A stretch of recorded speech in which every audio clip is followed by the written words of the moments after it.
ഒരുപാട് കാര്യങ്ങൾ പറയാനുള്ളവരാണ് നമ്മൾ. മനസ്സിൽ ഒരുപാട് ആശയങ്ങൾ പങ്കുവെക്കാനുണ്ട്. അതിൽ ചിലതൊക്കെ നമ്മുടെ ദുഃഖങ്ങളാകാം, ചില കാര്യങ്ങൾ ഭാവിയെ സംബന്ധിക്കുന്ന ഉത്കണ്ഠകളാകാം, ചില കാര്യങ്ങൾ നമ്മുടെ ഭാവി സംബന്ധിക്കുന്ന സ്വപ്നങ്ങളാകാം, പ്രതീക്ഷിച്ചതാകാം. ഇങ്ങനെ ഒരുപാട് കാര്യങ്ങൾ ആരോടൊക്കെയോ പറയണമെന്ന് ആഗ്രഹിച്ച് ഉള്ളിലൊതുക്കി നീറി നീറി ജീവിക്കുന്ന ഒരുപാട് ആളുകളുണ്ട്. നമ്മൾക്കൊക്കെ അനുഭവിക്കുന്ന ഒരു ദാരിദ്ര്യം കേൾക്കാൻ ആളില്ല എന്നുള്ളതാണ്. കേൾവിക്കാരെ കിട്ടാനില്ല. കാരണം ഒരുപാട് സുഹൃത്തുക്കൾ നമുക്കുണ്ട്. പക്ഷേ അവരോടൊക്കെ നമ്മൾ മനസ്സ് തുറന്ന് സംസാരിക്കണമെന്ന് ആഗ്രഹിച്ച് പറഞ്ഞു തുടങ്ങുമ്പോൾ അവരതിനിടയിൽ ഒരുപാട് ആശയങ്ങൾ ഇങ്ങോട്ട് പറയും. അഭിപ്രായങ്ങളായിട്ടോ ഉപദേശങ്ങളായിട്ടോ നിർദ്ദേശങ്ങളായിട്ടോ ചിലപ്പോൾ നമ്മൾ പറഞ്ഞു വരുമ്പോൾ നമ്മുടെ കുറ്റങ്ങൾ അവർ ചൂണ്ടിക്കാണിക്കും, നമ്മുടെ ജീവിതത്തിലെ പരാജയ സാധ്യതകൾ അവർ ചൂണ്ടിക്കാണിക്കും. ഇങ്ങനെ വരുന്ന സമയത്ത് പലപ്പോഴും നമ്മൾ ഇറിറ്റേറ്റഡ് ആവും. അന്നേരം നമ്മൾ ചെയ്യാറുള്ളത് യുക്തി കൊണ്ട് സംസാരിക്കാൻ തുടങ്ങും. ഇവരോട് ഇന്ന കാര്യങ്ങൾ പറയണ്ട, ഇവരോട് ഇങ്ങനെ സംസാരിക്കേണ്ട, ഇന്ന കാര്യങ്ങളെ പറയാവൂ എന്നൊക്കെ ഉള്ള ചിന്തകൾ ഉള്ളിൽ വരുമ്പോൾ നമ്മുടെ കമ്മ്യൂണിക്കേഷനകത്ത് ഒരുപാട് തടസ്സങ്ങൾ നേരിടും. നമ്മൾ സംസാരിക്കാൻ ആഗ്രഹിച്ച കാര്യങ്ങൾ മനസ്സ് തുറന്ന് സംസാരിക്കാൻ ഒക്കാതെ വരും. പല കാര്യങ്ങളും മറച്ചു വെക്കും. അതുകൊണ്ട് തന്നെ നമുക്ക് പറയാനുള്ള ഒരുപാട് കാര്യങ്ങൾ പറഞ്ഞെങ്കിലും പക്ഷെ എൻ്റെ മനസ്സ് സ്വാതന്ത്ര്യം പ്രാപിച്ചു എന്നൊരു സംതൃപ്തി നമുക്കുണ്ടാകത്തില്ല. മനസ്സ് തുറന്ന് സംസാരിച്ചു എന്നുള്ളൊരു സംതൃപ്തി ഈ സംസാരത്തിനിടയിൽ നമുക്കുണ്ടാകത്തില്ല. കാരണം കേൾവിക്കാരുണ്ട്, പക്ഷേ നമ്മൾ ആഗ്രഹിക്കുന്നത് പോലെ കേൾക്കാൻ ആളില്ല. എങ്ങനെയാണ് നമ്മൾ ആഗ്രഹിക്കുന്നത്? വിശ്വസ്തയോടെ കേൾക്കണം. നമ്മൾ പറഞ്ഞ കാര്യം അവരുടെ ഉള്ളിൽ തന്നെ ഇരിക്കണം. അവരത് രഹസ്യമാക്കി വെക്കണം. അവരിൽ നിന്നും നമ്മൾ പ്രതീക്ഷിക്കുന്ന രീതിയിലുള്ള സഹായമാണ് നമുക്ക് കിട്ടേണ്ടത്. മറ്റൊന്ന്, നമ്മളെ ചോദ്യം ചെയ്യാതെ നമ്മുടെ അനുഭവങ്ങൾ, നമ്മുടെ അവസ്ഥകൾ പൂർണ്ണമായി കേൾക്കാനായിട്ട് തയ്യാറാകണം. ഇങ്ങനെയുള്ള ആളുകളെ കിട്ടാൻ പ്രയാസമാണ്. യഥാർത്ഥത്തിൽ നമ്മളെ കേൾക്കാനിരിക്കുന്ന നമ്മുടെ സുഹൃത്തുക്കളുണ്ടല്ലോ, അവരും നമ്മളിൽ നിന്ന് പ്രതീക്ഷിക്കുന്ന ഇതാണ്. അവർക്ക് ഒരുപാട് കാര്യങ്ങൾ പറയാനുണ്ട്. നമ്മൾ ഒന്ന് കേട്ടിരുന്നെങ്കിൽ കൊള്ളായിരുന്നു എന്ന് അവരും ചിന്തിക്കുന്നുണ്ട്.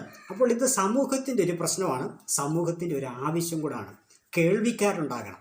നമ്മൾ കേൾക്കുന്ന ആളുകളാകണം. ശ്രദ്ധയോടെ കേൾക്കണം, ക്ഷമയോടെ കേൾക്കണം, പൂർണ്ണമായും കേൾക്കണം. അവരെ മനസ്സിലാക്കുന്ന വിധത്തിൽ അവരെന്ത് പറയാൻ ആഗ്രഹിക്കുന്നോ ഉദ്ദേശിച്ച ശുദ്ധിയോടുകൂടി തന്നെ നമ്മൾ അവർ പറഞ്ഞ കാര്യങ്ങൾ കേൾക്കാനായിട്ട് ഇരുന്നു കൊടുക്കുക. പലപ്പോഴും അവർ സംസാരിച്ച് തുടങ്ങുമ്പോൾ നമ്മളും ഇടയ്ക്ക് കയറും. നമ്മൾ അങ്ങോട്ട് ഒരുപാട് കാര്യങ്ങൾ പറയും, അവർക്ക് വന്ന പരാജയം പറയും. ഇപ്പം നമ്മൾ മിടുക്കരാണ് എന്ന് വരുത്തി തീർക്കാനുള്ളൊരു ശ്രമം അതിനകത്ത് നടക്കും. അപ്പോൾ ഈ കമ്മ്യൂണിക്കേഷനകത്ത് വൈകാരികമായിട്ടുള്ള തള്ളലങ്ങ് മാറി ബുദ്ധിപരമായിട്ടുള്ള ചർച്ചകളായി മാറും. അതുകൊണ്ട് മനസ്സിന് പൂർണ്ണമായിട്ടുള്ള സ്വാതന്ത്ര്യം ഈ സംസാരിക്കുന്ന ആൾക്ക് കിട്ടണമെന്നില്ല. അതുകൊണ്ട് കേൾവിക്കാരുണ്ടാകണം. ഈ കേൾക്കുന്നവരുണ്ടെങ്കിൽ കേൾക്കുന്നവർക്ക് ഒരുപാട് ഗുണങ്ങളുണ്ട്. അവരുടെ ചില പ്രത്യേകതകൾ പറയാം. ഒന്ന്, അവർ പ്രവർത്തിക്കുന്ന മേഖല, ഒരു ലീഡർ ആണെങ്കിൽ, ഒരു ലീഡർഷിപ്പിൽ നിൽക്കുന്ന ഒരാളാണെങ്കിൽ ഈ കേൾക്കുന്ന സ്വഭാവം അവരിൽ ഉണ്ടെന്നുണ്ടെങ്കിൽ അവർക്ക് ഒരുപാട് കാര്യങ്ങൾ നേടാനാകും. അതിലൊന്നതാണ്, അവർക്ക് ഈ പ്രശ്നങ്ങൾ പരിഹരിക്കാനുള്ള കപ്പാസിറ്റി ഉണ്ടാകും. എന്ന് വെച്ചാൽ അവരുടെ പ്രസ്ഥാനം, അവർ കൊണ്ടുപോകുന്ന ബിസിനസ്, അവർ ഏത് മേഖലയിൽ പ്രവർത്തിച്ചാൽ അവരുടെ പ്രവർത്തന മേഖലയിൽ അവരോടൊപ്പം പ്രവർത്തിക്കുന്നവരുടെ പ്രശ്നങ്ങൾ അല്ലെങ്കിൽ അവരുമായി ബന്ധപ്പെട്ട പ്രശ്നങ്ങൾ ഇത് സോൾവ് ചെയ്യണമെന്നുണ്ടെങ്കിൽ നമ്മുടെ ചുറ്റും നിൽക്കുന്ന ഈ ആളുകളെയൊക്കെ പൂർണ്ണമായിട്ടും കേൾക്കണം. അവരെ മനസ്സിലാക്കണം, അവരെ അറിയണം, അവരുടെ എല്ലാ വശങ്ങളും മനസ്സിലാക്കാനായിട്ട് കഴിയണം. അതിന് കേൾവി ആവശ്യമാണ്. നന്നായിട്ട് കേട്ടെങ്കിൽ മാത്രമേ ആ പ്രശ്നത്തെ പരിഹരിക്കാനൊക്കെ. പ്രശ്നത്തിന് പരിഹാരം ഉണ്ടാക്കണമെന്നുണ്ടെങ്കിൽ നമ്മൾ കേൾക്കുന്ന ആളാണ്. രണ്ട്, ഈ ലീഡർഷിപ്പിൽ നിൽക്കുന്ന ആളുകൾ നന്നായിട്ട് കേൾക്കുന്ന സ്വഭാവമുള്ള ആളാണെങ്കിൽ നല്ല ബന്ധങ്ങളെ അദ്ദേഹം പണിതെടുക്കുന്നതാണ്. കൂടെ നിൽക്കുന്ന ആളുകളുമായിട്ടുള്ള ബന്ധം നല്ല ദൃഢമായിരിക്കും. അത് കൂടെ പ്രവർത്തിക്കുന്ന സഹപ്രവർത്തകരാണെങ്കിലും കീഴ് ജീവനക്കാരാണെങ്കിലും മേലുദ്യോഗസ്ഥരാണെങ്കിലും അവരെയൊക്കെ കേൾക്കുന്ന മനോഭാവം നമുക്കുണ്ടെങ്കിൽ അവരുമായിട്ടുള്ള മാനസിക ബന്ധം വളരെ ദൃഢമായിരിക്കും. മൂന്നാമതൊരു പ്രത്യേകതയുണ്ട്. നമ്മളിങ്ങനെ കേൾക്കുന്ന സ്വഭാവമുള്ളവരാണെങ്കിൽ നമ്മൾ അവരോട് സംസാരിക്കാനും അവർക്ക് വേണ്ട ഉപദേശങ്ങളും നിർദ്ദേശങ്ങളൊക്കെ കൊടുക്കാനുള്ള ഒരു ക്വാളിറ്റി നമുക്കുണ്ടെന്ന് അവർ മനസ്സിലാക്കാം. അവർ നമ്മളെ അംഗീകരിക്കും എന്നുള്ളതാണ്. അപ്പോൾ കേൾക്കുന്ന ഒരാൾക്ക് മാത്രമേ പറയാനുള്ള അവകാശം ഉണ്ടാക്കിയെടുക്കാൻ ഒക്കത്തുള്ളൂ. അതുകൊണ്ട് കേൾവി വളരെ അത്യന്താപേക്ഷിതമാണ്. കേൾക്കുന്ന സ്വഭാവമുള്ളവരായിട്ട് മാറണം. അച്ഛനും അമ്മയും ആയിട്ട് നിൽക്കുന്ന സമയത്ത്, ഭാര്യാഭർത്താക്കന്മാരായിട്ട് നിൽക്കുന്ന സമയത്ത് കേൾക്കാൻ തയ്യാറാകണം. ഒരുപക്ഷെ നമുക്കെതിരെയുള്ള അല്ലെങ്കിൽ നമ്മളെ ചതിക്കുന്ന കാര്യങ്ങളാകും, നമ്മളോട് ചെയ്യുന്ന തെറ്റുകളാകാം. പക്ഷെ ആ തെറ്റുകളും കേൾക്കാനൊരവസരം ഉണ്ടാകണം. കേൾക്കുക, ശാസിക്കുക, അതിനുശേഷം അല്ലെങ്കിൽ തിരുത്തുക എന്നുള്ളതൊക്കെ പിന്നീട്.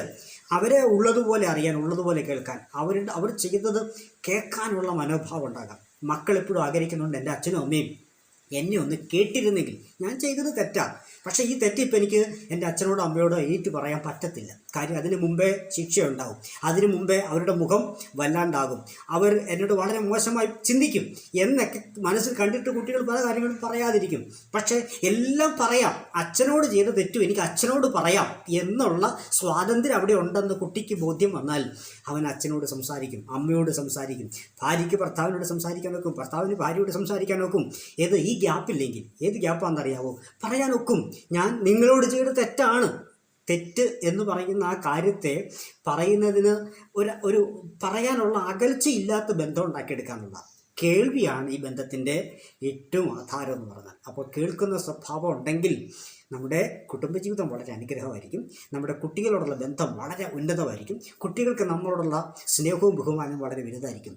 അവരുടെ മാനസിക നില, നമ്മുടെ ചുറ്റുപാടുകളുടെ, സമൂഹത്തിൻ്റെ മാനസിക ആരോഗ്യം ഗുണകരമാകാൻ കേൾവി സഹായിക്കും. അപ്പോൾ ഇന്നത്തെ ഏറ്റവും വലിയൊരു ആവശ്യമാണ് കേൾക്കുക. ശ്രദ്ധയോടെ, വിശ്വസ്തയോടെ, പൂർണ്ണമായ രൂപത്തിൽ അവരുദ്ദേശിച്ച വിധത്തിൽ തന്നെ അവരെന്താണോ മനസ്സിൽ കണ്ടത് അത് അതുപോലെ തന്നെ അങ്ങ് കേട്ടുകൊടുക്കുക. കേട്ടതിന് ശേഷം മാത്രം ബാക്കിയുള്ള ചിന്തകളും വിലയിരുത്തലുകളും ഒക്കെ ഉണ്ടാകും. അപ്പോൾ ആദ്യം കേൾക്കുക, സാവകാശം കേൾക്കുക.